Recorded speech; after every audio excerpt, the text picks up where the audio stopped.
Hello, আজকে আমি তোমাদেরকে দেখাবো আমাদের জগন্নাথ হলের যে মাঠটা সেখানে। আর আমি এখানে সকালবেলা আসলাম, রোদটা অনেক মিষ্টি লাগতেছে আর চারদিকে কিন্তু মানুষজন একটু কম দেখতেছি।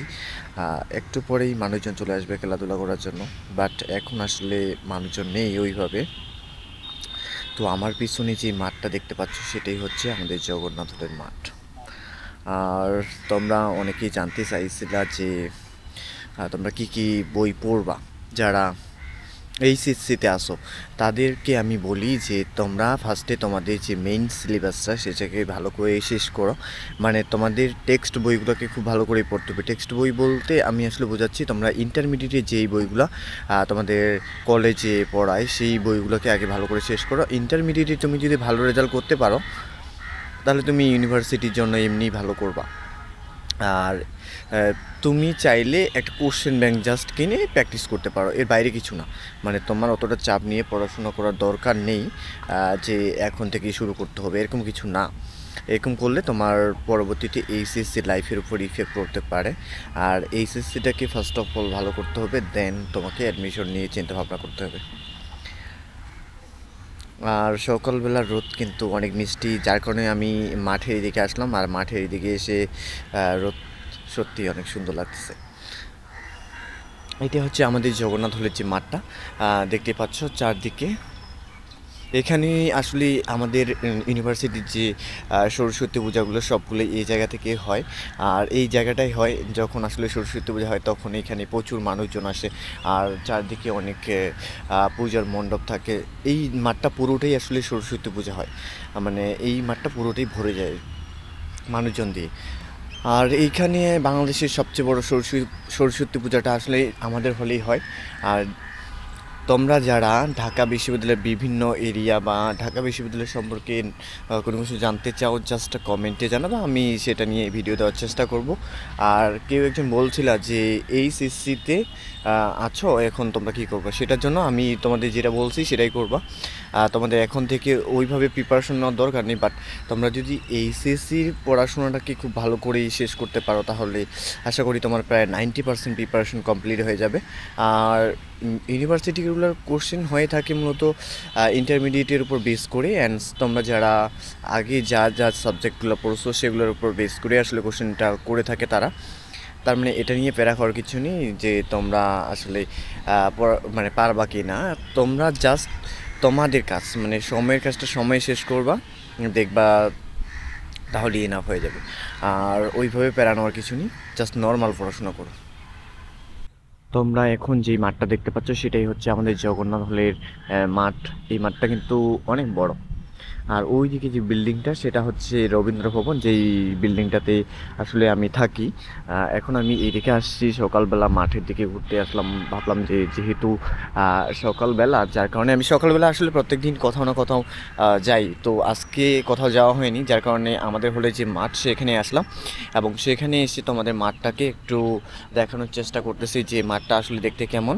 আর আমি আসলে ঢাকা ইউনিভার্সিটি বা বাংলাদেশের যে বিভিন্ন জায়গাগুলো থাকবে সে যেখানে যাব আর কি, সেই জায়গাগুলো নিয়ে ভিডিও করে রাখতেছি যেন পরবর্তীতে আমি দেখতে পারি এবং যারা দেখতে চায় তারা যেন দেখতে পারে। এই জন্য আসলে আমি এই ভিডিওগুলো করে রাখি।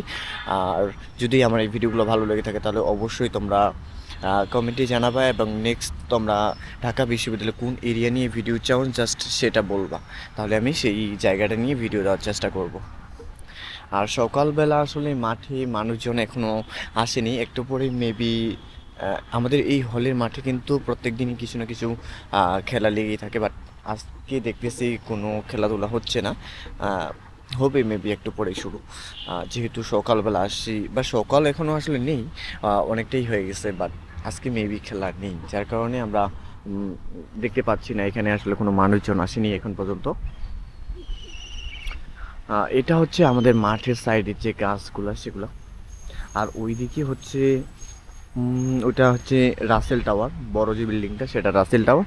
অ্যান্ড ওইদিকে রোডটা যে হয়ে গেছে সেটা টিএসসি হয়ে কেন্দ্রীয় শহীদ মিনার ওই সাইডে। আমাদের হল আসলে একেবারেই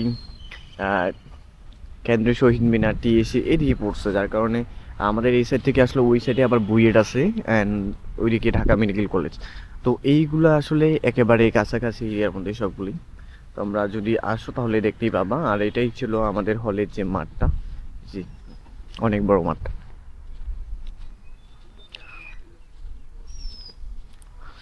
আর সকালবেলা রোদ পোহানোর মজাটাই আলাদা, যার কারণে এদিকে আসলাম। এবং আমি আসলেই এখন যেহেতু মাঠের দিকে আসছি, তো একটু পরে আমি আমার রুমে চলে যাব।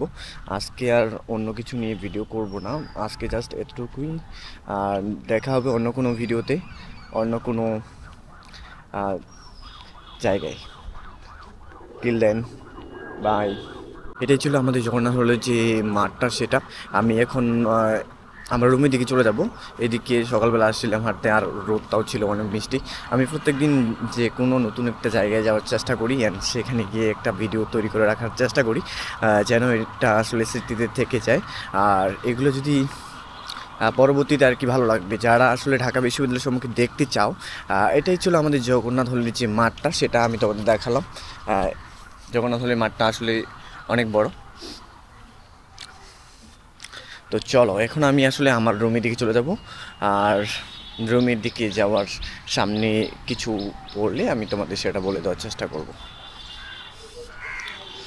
পাশে যে এটা হচ্ছে আমাদের জগন্নাথ হলের উপাসনালয়। এখানে আসলে উপাসনা করা হয়।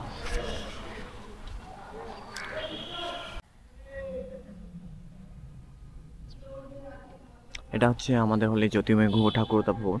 এখানে ওই দিকে একটা রুমে আসলে আমি থাকতাম আগে। ওইখানে আমরা আসলে অনেকজন থাকতাম, আমাদের ব্যাচমেট। আমরা যেহেতু ফার্স্ট ইয়ারে ছিলাম, তখন আসলে আমাদের আসলে ওইভাবে গণরুমে রাখছিল। এইখানে আমাদের আসলে একটা গণরুম ছিল, যে গণরুমটাতে আমরা অনেকজন ছিলাম, প্রায় 15-16 জনের মতন ছিলাম আমি এক রুমে। অবস্থা খুবই খারাপ ছিল। এখন আসলে সেই বিল্ডিংটাকে টোটালি অফ করে দেওয়া হয়েছে, কারণ এটা আসলে একটা ঝুঁকিপূর্ণ বিল্ডিং ছিল, যার কারণে এখন প্রশাসন থেকে এটাকে বন্ধ করে দেওয়া হয়েছে। আমি তোমাদেরকে এই বিল্ডিংটা একটু দেখানোর চেষ্টা করলাম, চলো।